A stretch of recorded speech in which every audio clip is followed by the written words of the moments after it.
Hello everybody and welcome back to Odin's movie blog. I am the critic who is a cynic. Hope doing well. And I just got out of seeing 1917 and I have a lot of thoughts about this movie. Let us start off by talking about the positives.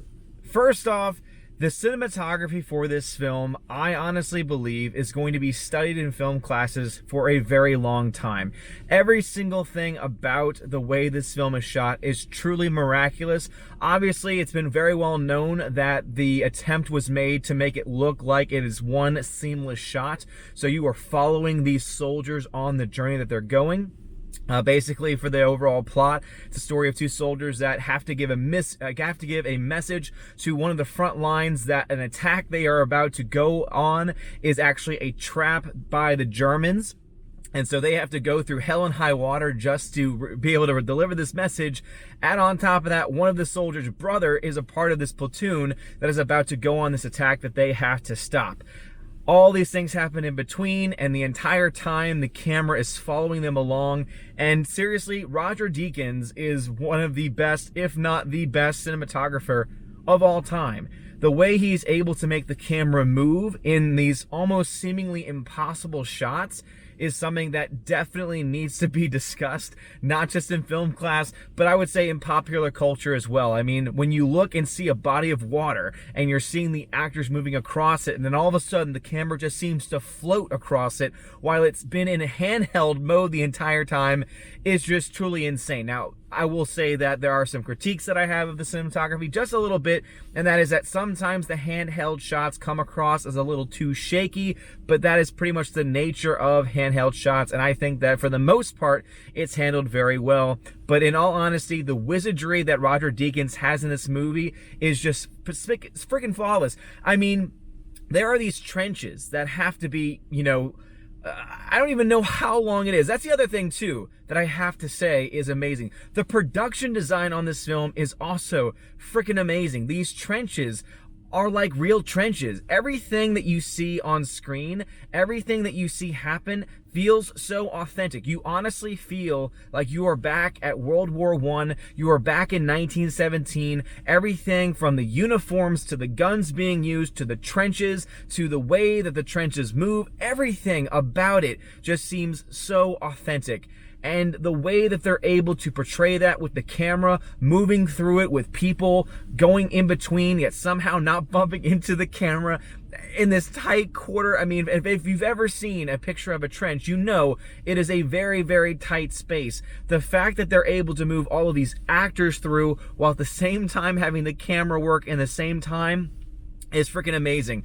Also, they are able to seamlessly transition, because you know that no camera can actually do an entire film all in one take. It would be an impossible feat because everyone would have to get their lines perfect. Everyone would have to get their placements perfect, and that's very hard to do. However, there are seamless transitions, and obviously when you pay attention enough, you notice, okay, if they're going into this dark area, likely that's where a cut has taken place, or if there's a flurry of action and movement in front of the camera, most likely that is where a cut takes place. But it is so seamless. So kudos to the editing team on this as well, because you honestly can't see it.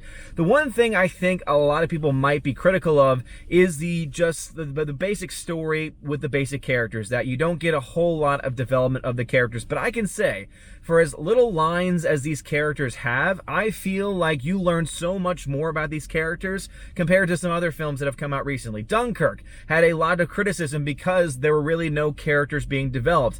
This film, on the other hand, has characters that I honestly think, because of just the general interactions, because of their emotions, because of a couple things that happen at the end that are revealed about certain characters, really just adds to the lore of the story, adds to the interactions, and adds just to the mindset of the overall story. I'm kind of rambling on at this point. Basically, this film is fantastic. It is my favorite film of the year. I wouldn't say that it would beat out a film like Joker or Parasite, for the reason that in the very middle of the film, there is this very, very long lull that takes place where there's not only no action, but very minimal dialogue, and it's in a darkened area, and I started to feel a little sleepy during that period of time, but it leads into one of the coolest action sequences and one of the coolest shots in the entire film. So it's one of those, I guess you have to trade for it, saying that the lull is there to prepare you or to set up the eventual like final sequence of the film, but at the end of the day, I'm really nitpicking on this movie. This film is fantastic. I will say that if you watch this on a small screen, and I know many people who follow the channel have been watching this film allegedly by using nefarious means, I will say I don't think this film is going to translate very well to the small screen. When you see it in its full image and you're seeing just how tight these spaces are that the cinematographer is working in, when you see just how much interactions and how much stuff is going on and the broad scope of the film and the color and everything. Again, seriously, the production design on this thing is freaking amazing. When you have a movie that's following these characters all the way through and you have them having to crawl through barbed wire and the mud and everything. So, again, small details that most people wouldn't notice, but the entire time I'm sitting back thinking, how in the hell did they get all of this stuff set up? Because it's not just on a single set, obviously. They went on location, and if they were on set, dear Lord, how do they pull off that wizardry? But it looks like they were on location. They got all of these things set up to just go from scene to scene without cutting or with very minimal cuts. And I was blown away by it. So this is a technical marvel, a technical masterpiece. The story is there as well. There are a couple of low moments, though, that I think drag the film down a little bit. With all that being said, I give this film an A-, and that's something that might change over time, because I definitely think that, for me at the very least, it is worth a rewatch. I kind of, I'm planning on buying this on Blu-ray or 4K when it comes out, because I can only imagine what the behind the scenes on this is going to be. I would love to see how they were able to get the camera to move the way it does. And seriously, Roger frickin' Deakins, you are a wizard of the camera, and I have no idea how you did it. And I think it was Thomas Newman that did the score of this film. It was a very subtle score, but very effective score as well. So anyway, if you love technical marvels, if you love just watching a film and being able to enjoy the craft of filmmaking on screen, this is the movie for you. If you like World War I movies or World War II movies, or of the war genre, this film might be for you as well, because it is very authentic based on everything I saw.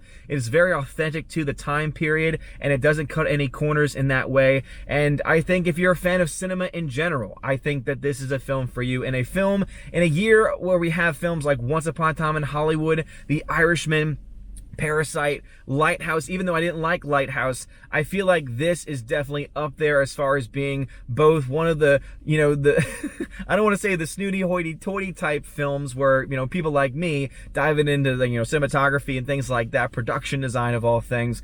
But I think it's just also an enjoyable film. But anyway, what did you think of the film? Have you seen the film? Let me know your thoughts in the comments section below. If you like this video, smash the like button, give me a subscribe. It helps me out a lot. You're all amazing and beautiful people. Have a wonderful day. And as always, God bless. And now I want to give a shout out to my January Patreon members: animation commentator Brian P, Dion, Divex, Elizabeth M, Enrique Evangelista, fan addicts of film, Father Christopher Miller, hail Father, Frank the Tank and the Shawhan Wiener Dog Clan, Harold Francis, the Hunky Chunky Funky Monkey, Inflamed Wood, It's a Trap Productions, Jason Clark, Jeffrey Toon, JJ Jonathan Jerembeck, Lady T, Mad Mitch Dunaway, Mr. Peabody and his evil twin, Orange Hat Reviews, Outpost Dyer, Perpetual Punster, Riff Magos, Rosetta Allen, Sir Lanceloto, Theodore Bendon, The DJD Show, Those Two Ball Guys, and Tina B, and Sharon Ferguson. Sharon!